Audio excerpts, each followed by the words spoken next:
سرکاری نوکریاں ہمارے ملک میں کالے ہرن کی طرح ناپائیدار ہیں، لیکن آج بھی کسی گاؤں، قصبے یا شہر میں جب ماں اپنے بیٹے کو جنم دیتی ہے تو پہلا خواب سرکاری نوکری کا دیکھا جاتا ہے۔ ایسے ہمارے مڈل کلاس طبقے کی خونی تربیت سمجھ لیں یا غلامی کی رنگ بازیاں، جہاں ڈاکٹر، پائلٹ یا انجینئر بننے کی بات کی جائے وہاں نہیں بن سکتا، سائلنٹ ہوتا ہے۔ اسی طرح ایک بچہ بھی دل میں سرکاری نوکری کو بادشاہ سمجھ کر بڑا ہوتا ہے۔ ایسے ہی میں بھی مڈل کلاس فیملی سے تھا کہ میرا ہرگز خواب سرکاری نوکری نہیں تھا۔ میں نوکریوں کا عذاب سمجھتا تھا، خود کو زمیندار کہلوانا پسند کرتا تھا، لیکن زمین تو دور کی بات، میرے پاس تو دار کے ساتھ بھی کچھ خاص لگانے کو نہیں تھا۔ لیکن باپ دادا کی جاگیر میرے سوائے کچھ چارپائیوں، ایک پیٹی اور 2 صندوق، 3 گرم خیز، اسٹیل کے 2-4 برتن، ایک عدد پرانی سیراب کی سائیکل جس کی اگلی بریک نہیں تھی، اگلے ٹائر پر مسلسل پاؤں رکھ کر بریک لگانی پڑتی تھی، صحن کی مرکزی تار پر لٹکا ہوا ایک چھکو موجود تھا۔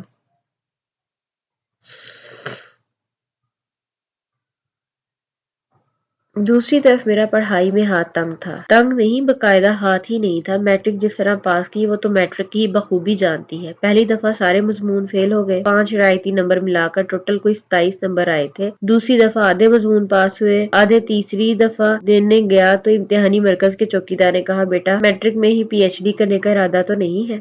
مجھے شرم محسوس تو ہوئی، پر میں نے کہا، چاچا میٹرک تو ہو گئی ہے، بس 2 سال کا تجربہ حاصل کر رہا ہوں تاکہ وہ وقت ضرورت کام آئے، اور شکر اللہ کا آخری چانس پر میٹرک کلیئر ہو گئی۔